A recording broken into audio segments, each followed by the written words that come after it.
Hello mga ka-Chubuls, at nandito tayo sa GH Mall para bisitahin ang Game 1 para sa price update. Sama sa biyahe ko. Then sir, regarding pala sa shop dito sa Game 1 is ano pala yung ina-accept yung mode of payment po? Ang mode of payment na ina-accept po namin dito is cash, GCash, credit card, at bank transfer. Yan.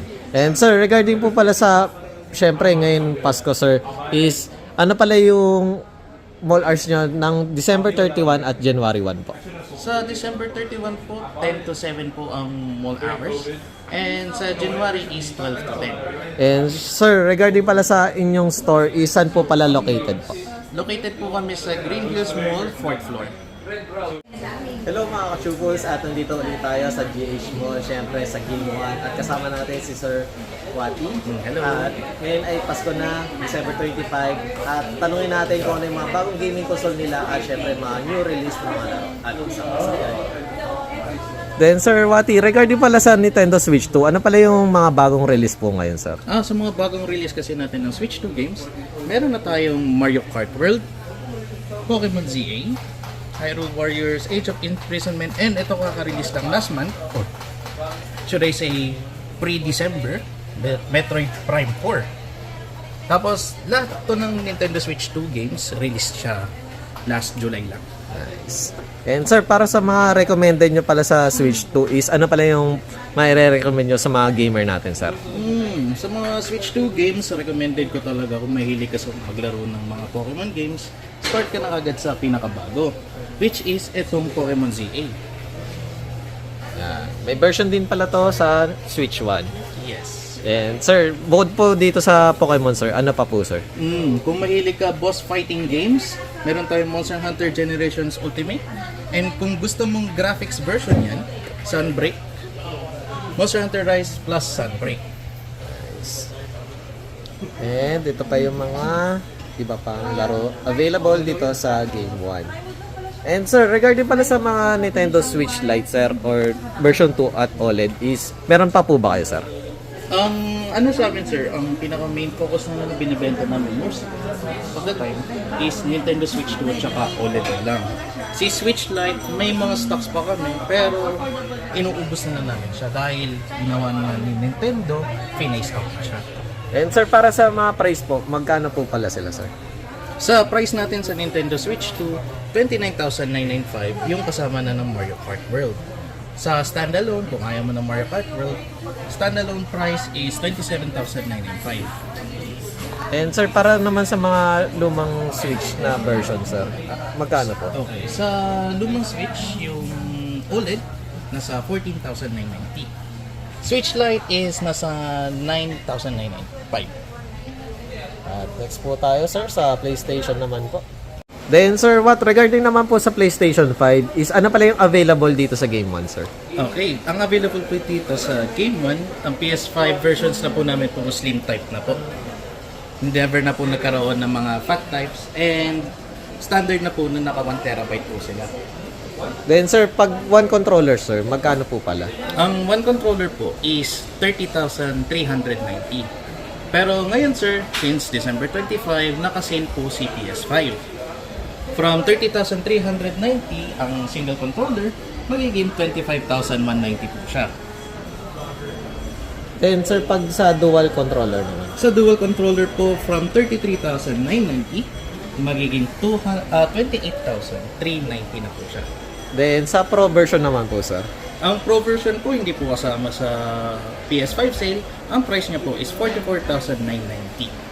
And sir, para naman po sa ating limited edition na controller sir, magkano po pala to? Okay, ang limited edition controllers po natin na available for now in store is Ghost of Yotei Edition. Ang price niya po is 5,995. And sa darating na January, meron po tayong darating na Genshin Impact limited edition na controller. Ang down payment niya po, pag mag-pre-order kayo dito sa store or sa online, is 800 pesos po.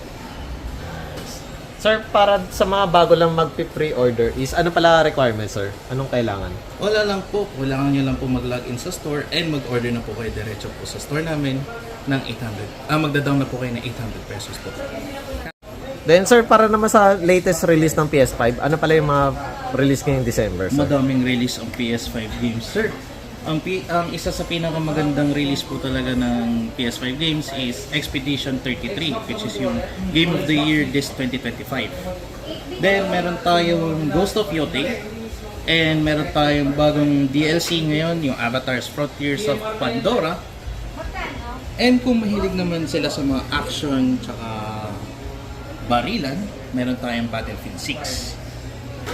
And sir, para sa mga curious, meron din po ba yung COD, sir? Meron po. Meron po kaming mga previous titles ng COD.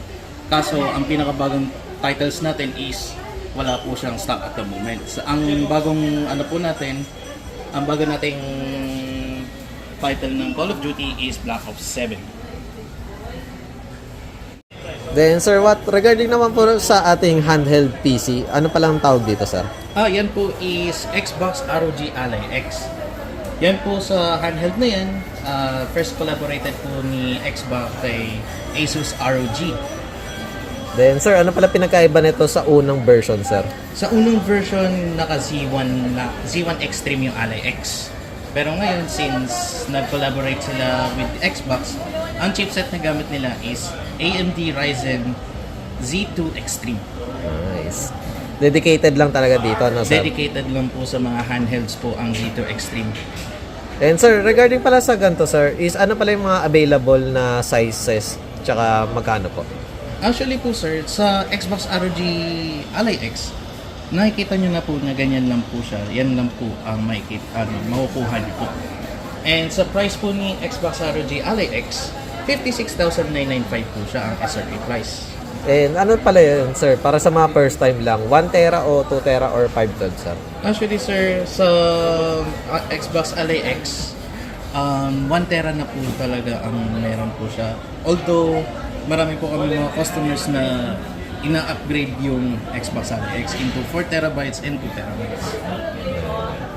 Then sir, pag nagpa-upgrade pala sila ng sir, ng SSD, is mabovoid po ba ang warranty just in case? Actually po, high risk po talaga ma-void yung warranty nun kasi dapat po kay service center po nila gagawin yun if ever lang po mag-upgrade sila into high terabytes of storage. And sir, regarding naman po sa ating MSI, ano palang version to, sir? Ito po is MSI Glow. Kapag naubusan kayo ng stock ng Xbox ROG Ally X, meron po tayo isa pang alternative na same specs ng Ally X, which is yung MSI Glow 88. Then sir, regarding naman po dito, sir, is ano pala yung mga variant or mga sir? Or fix lang siya sa 1 tera, sir? Fix lang po siya sa 1 terabyte po, sir. And fix lang din po siya sa 24 gigs of RAM. And sir, magkano po pala sa ganito, sir? Ang price niya po is same lang din po ng Xbox ROG Ally X, 56,995 din po. Sir, para naman po sa mga graphics, sir, is ano pala yung mga latest na available po dito sa Game 1, sir? Okay, sa Game 1 po is available sa mga graphics cards or GPUs.